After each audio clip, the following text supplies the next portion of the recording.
What's going on, y'all? Site Perspectives, GeoFucks. Shout out to Liyah Bad in the gang. Liyah gang in the back. I'm checking her out now. Her link to her YouTube videos, her YouTube channel is in the description box below. Liyah Bad is amazing. So check her out. But let's get to the gist of the video. In this video, I'm going to be talking about interracial dating. The reason why I'm bringing this up, okay, is because there was a big discussion. There's always a big discussion about it, but there was a big discussion on Twitter. And in particular, it was a black, or perceived, because again, I'm assuming, right?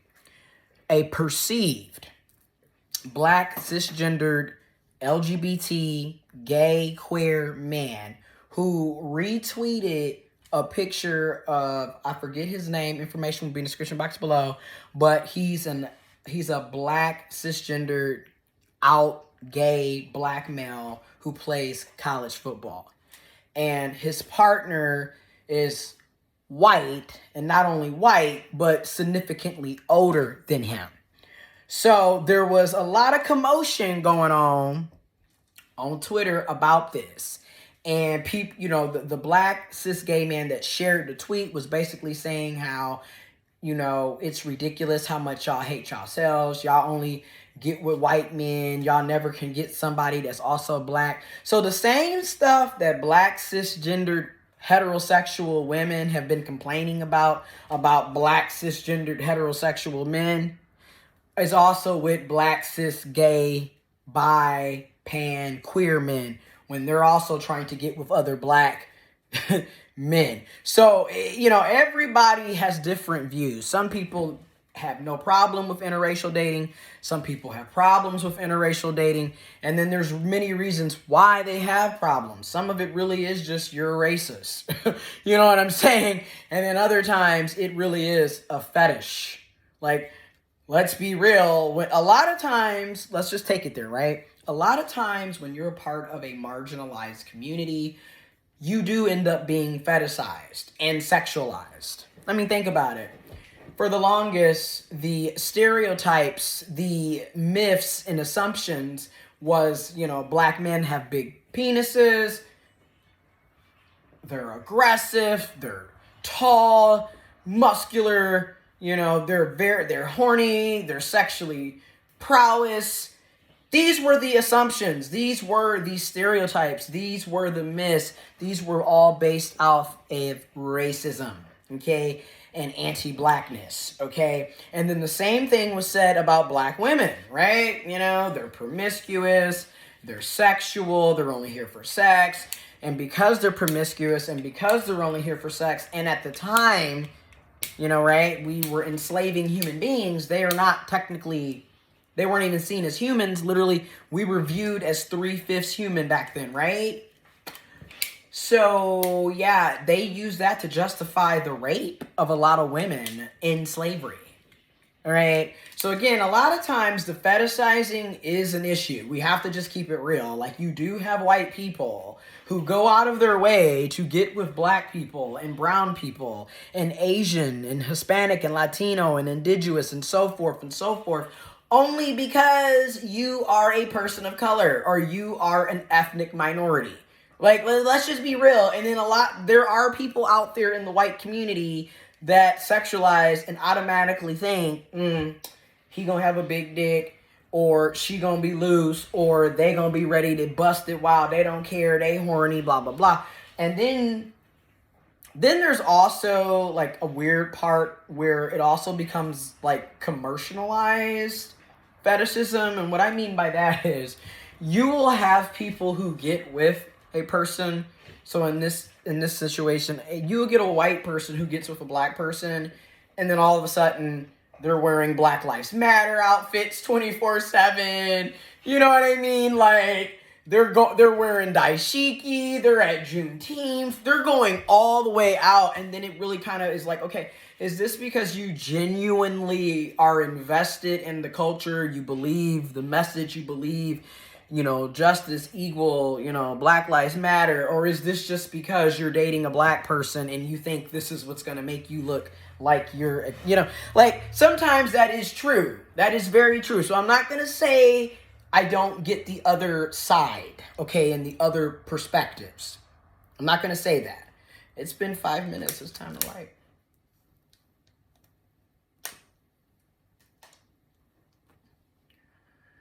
Because this is definitely one of the videos. Again, make sure y'all check out Liyah Bad. Her YouTube channel is in the description box below. Check out Liyah Bad. Okay, so we back. Again, then you also have it where, depending on your social identity, you may, and I'm just going to throw all as many perspectives as I can in this video. Based on your identity, you may have been treated like shit by your own people. I'm just going to be honest. By your own demographic of folks. And y'all know where I'm about to go with this. Let's just keep it real. Let's stop acting like black people are necessarily nice to each other, because we're not. Okay, and I was definitely one of those people that got made fun of and treated like shit, mostly by other black people, my entire life. So, again, you do have that situation where people are bullied and treated like shit and told that they're ugly and they're nasty and nobody wants you and da-da-da-da-da. Meanwhile, they go to the white community or they go to another non-black community or not your ethnic minority community and go to another community, and they're being treated with the utmost dignity and respect. Now, all of a sudden, they're loved and supported. Now, this could be genuine. This could be them fetishizing you. You never know these days. I'm just going to be honest. You don't know. So I do get the other perspectives. Trust me. But you can see how if a person is always being treated like shit by people that are supposedly a part of the same group, you can see why they don't want to mess with y'all. Let's just be real. And I'm about to go there on a personal level. I am an intersex, trans, gay, queer man. Okay? I have various identities. And some of those identities make it very difficult for me to even meet folks, to build those type of bonds that could even go to having a relationship or even going on a date. And then on the other side, I'm highly fetishized and sexualized. So a lot of times the people that do come my way are only coming to me because they want to have sex. That's it. And or you do meet some genuine folks, and it takes time, because again, I don't believe in rushing into anything. But in my experiences, I'm going to just keep it a buck. A lot of the black dudes, a lot of the black cisgendered men that I have experienced, engaged with, first of all, you're lying about your sexuality half the damn time. So that's a whole nother problem in itself. And again, I get it because of the homophobia, the biphobia, the transphobia within society as a whole. But then when you start getting into the black community, let's just keep it real, very homophobic, very transphobic, very biphobic.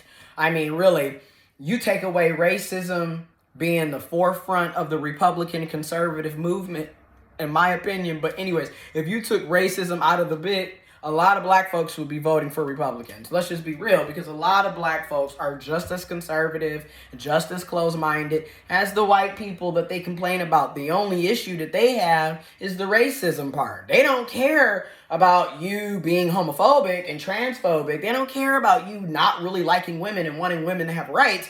They just don't want to be called the N-word. And that there are a lot of black people like that. We have to stop acting like that's not the case. Like, I am so sick and tired of us trying to make it seem like everybody in the community is just so accepting, when that's just not the case. Okay? Like, and it's also not to say that white people are, just some amazing group, because I mean, hello, I ain't even finna go there. But let's also be real. White people do typically tend to be more accepting of the LGBTQ plus community. So that's another thing, right? So when you put all of these isms and conflicts and hypocrisies in the mix, I'm over here wax on, wax off. Like, really, you put it all in the mix. you're going to start realizing like, whoa. So again, in my experiences with black cis men, regardless of sexuality, engaging with me, having experiences with me or whatever, it's always mostly going to be about sex. Physical sex. Booty call, sneaky link. Or you're in extended talking stages, because a lot of us have commitment issues. I have commitment issues. The person you're talking to has commitment issues. So let's be real. That's why people want to go with the flow. That's why people are non-monogamous a lot of times. Let's just keep it real. That's why everybody wants friends with benefits. That's why everybody wants, no strings attached and end up in these situationships. So, but I get that a lot with black cis men. Meanwhile, the white cis men and the white trans men and the white trans masculine people, totally different experience. I'm just going to be real. And this is what I mean by I see both sides. I can see where people are coming from. I get it. Totally different experience. Like, but again, you have to look at society and how your identities play a role in the type of access, resources, just your experiences in general are going to be different based off of your identities and what types of struggles you did or didn't have. Let's just be real. Unnecessary barriers. Let's just be real. So a lot of times with the white, cis, trans, non-binary, trans-masculine people and men that I have dealt with and engaged with and experienced, totally different. First of all, they actually take the time to get to know me. It isn't just wham, bam, thank you, ma'am, sir, person, folks. So it's not just all about sex, which is funny. Because again, the assumption is you're going to be sexualized and fetishized by white folks because you're black or you're a person of color.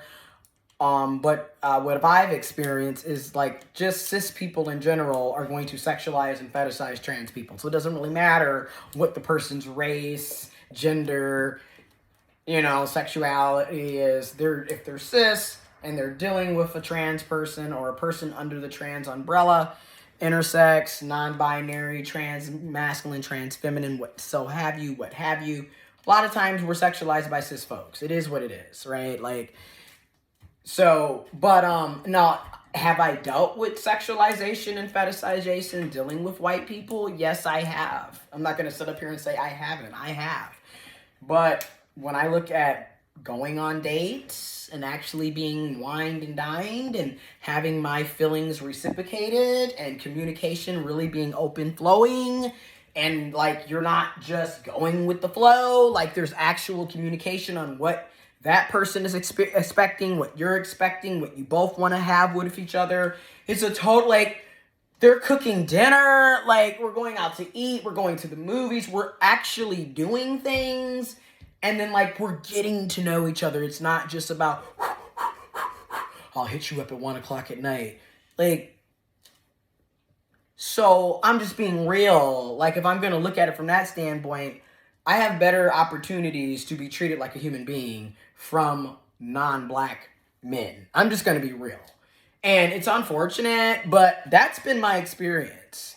Now, do I have black cis men who are respectful and caring and supportive and, got my back and reciprocate?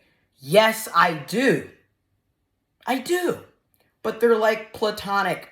These aren't people that I'm trying to be with in a relationship or want something sexual or want something on a deeper romantic outside of platonic feeling, right? So it's like, that's great. But then like, why can't we also have that romantically? Why does everything have to be? So I just noticed there's always going to be a cutoff point with certain demographics of people where I have to know my boundary. Like, this isn't really okay. So I'm not going to say interracial dating is bad or good. I think this is neutral. There's good and bad in both. And then there's just a space where, you know what, it's moderate. It's okay. You do you. And you do what works for you, right? Like if that's your preference, then go do that. If it's not your preference, then don't do that. I mean, it's just that simple to me. You know, me, I don't mind dating interracial. I don't mind engaging with people that are non-black, non-black American, non-African American. I don't mind engaging with people that are trans, that are intersex, that are non-binary.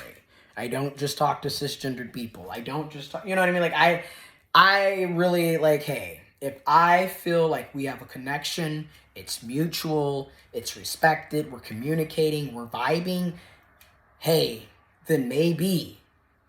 But if not, I'm not even gonna, you know, obviously I'm not gonna waste my time. But I will also bring up another point that's similar to the black women who bring it up a lot.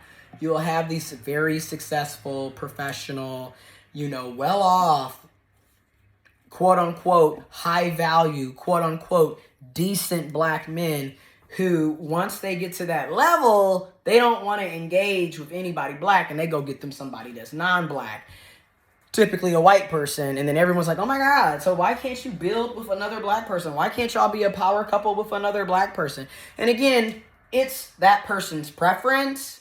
And at the same time, we do have to discuss, why is that a common phenomenon? Like, why is it that black folks, you know, some of us anyways, people get really, you know, quote unquote successful, and then they go out to date out. They don't want to date other black folks. Why is that? Well, you know what I mean? Like, what is that? Like, that does happen a lot, right?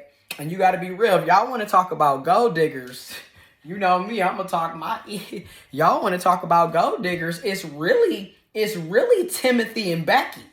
Okay, let's just be real. Because one thing about Timothy and Becky, when they do decide to date outside of their race, they're not just picking any old body.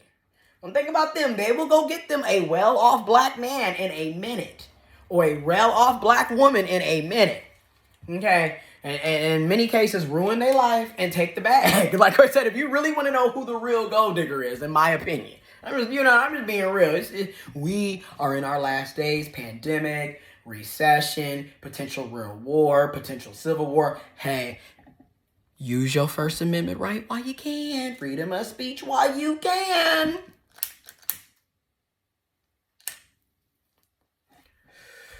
But that does happen. It do seem like somebody gets successful and then they go and get with somebody that's white or somebody that's non-black. It does seem that way. And at the same time, I don't care because that's their preference. I mean, they're not talking to me. They didn't want me. I'm not with them. And I mean, you know what I mean? So I don't really care. But I do feel like a lot of people get bothered by seeing people date interracial or date whoever the hell they want to date. People get bothered anytime folks are doing something that they're not doing or something that is different than what they're doing. Like, it gets so hot and bothered. And it's like, who cares? They're not dating your ass. So when I saw all this on Twitter, I'm like, okay. Now, the issue that I had with it was the age difference. Because to me, this does need to be talked more about in the gay community, where you got these older gay men that are dating younger gay men who are literally young enough to be their kids. And that is, you know, a lot of times it's normalized in the gay community. And I'm not saying that every age gap relationship is predatory, abusive, or what have you, or toxic. I'm not saying that. But we would be lying to ourselves to not admit that there are older men who take advantage of younger people. Okay, so let's be real. You have older men in their 50s dating somebody that's 21. Like, and let's be real, since we talking, my experience. 2000, I got some, man, I should start doing story time. Shout out to Liyah Bad. Again, make sure y'all check out her YouTube channel, the live streams, her Patreon, Instagram. Follow Liyah Bad. All of her information is in the description box below. But in 2021, I was 27. And I met this 50-year-old white cis man. And again,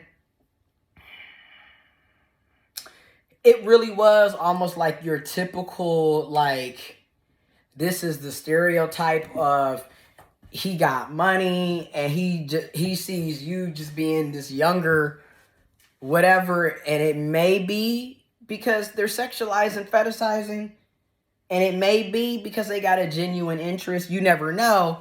But again, you got to ask yourself, why are you 50 interested in a 27-year-old?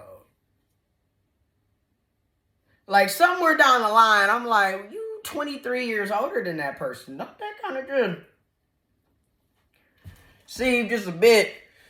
It'd be different if, you know, I'm 50 and you 73. Then it's like, who cares? But isn't it weird how if you're 50 and 73, that's okay, but it's the same age difference. But when you 50 and the other person 27, it is kind of like, eh. But anyways, we had a good summer.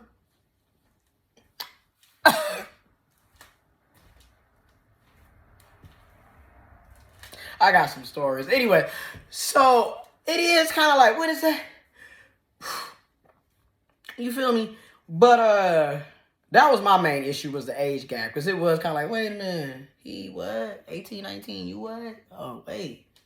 Wait. Ooh. That's where I had the issue. Me personally, again, I don't really care. Date who you want to date. Black, white, Asian, Puerto Rican. It don't matter. You know, multiracial, multi-ethnic, biracial. Shit, Rachel Dozell. It doesn't matter. If that's your preference, that's your preference. If it ain't your preference, then don't do it. That's my whole thing. Like, y'all always want to talk about freedom, but then you want to get mad at somebody else being free. What the hell? All right, this video is long. Information is in the description box below. Make sure y'all check out Liyah Bad. Shout out Liyah Gang. Happy Pride Month. Protect Black trans women. Protect trans kids. Black Lives Matter. And I'm out.